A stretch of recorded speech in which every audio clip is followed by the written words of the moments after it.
Hi mga mi! Welcome back sa ating page. Huy! Ang taas ng energy!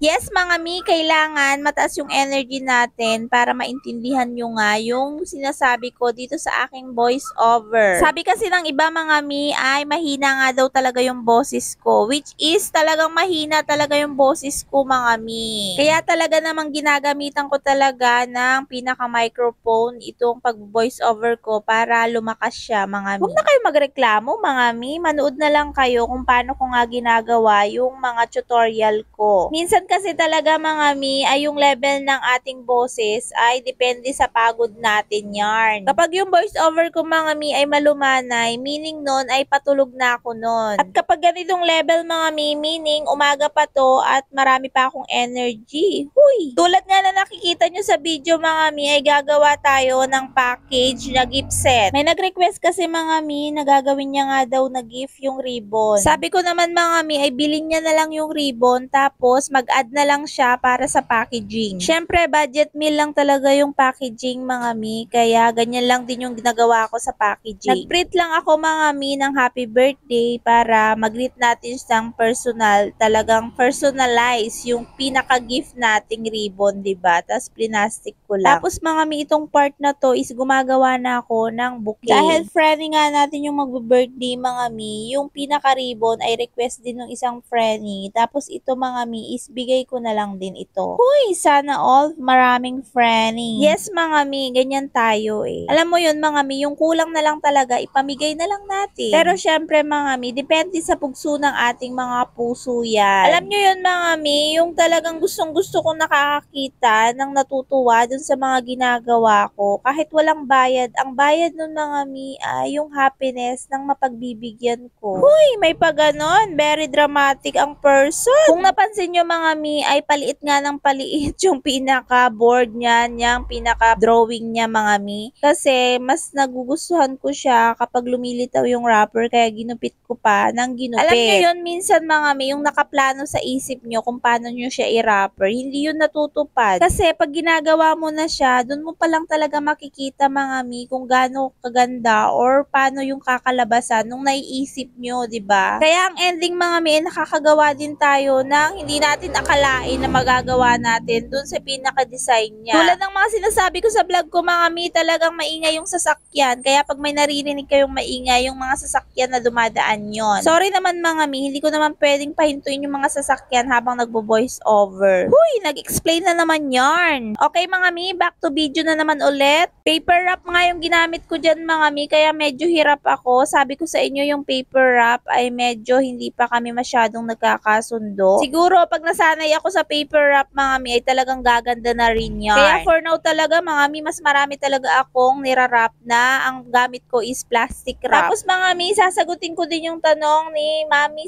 si Don kung paano daw ba tayo mag-costing. Mga mi, ang sagot ko kasi dyan lagi is depende nga dun sa materials na gagamitin nyo. Ako kasi mga mi, sa totoo lang, hindi naman ako tumutubo ng malaki. Kasi nga, pag minsan natutuwa lang din ako na binibigay ko ng mura. Alam nyo yun, yung feeling na iba kasi yung feeling ko ha, para sa akin, na yung sinusuot nila yung product ko is maganda na. Tapos natutuwa sila dun sa mga ginagawa kong mga bouquet. Okay na sa akin yun mga mi. Kasi nga mga mi, hobby turns to business lang talaga ako mga mi. Alam nyo yun mga mi, yung nalilibang na ako, tapos kumikita rin ako ng kahit pa konti-konti mga mi, okay na yun. Tapos nababawi ko din yung mga pinambili ko ng materials ko. Kaya mga mi, nakita nyo ba yung kinalabasan? Nilagyan ko lang din siya ng ganyan. O diba? Ang ganda. Okay na yan mga mi, para dun sa mga magbe-birthday na budget meal lang din. Yung mga estudyante na pwede nating i-post din yan as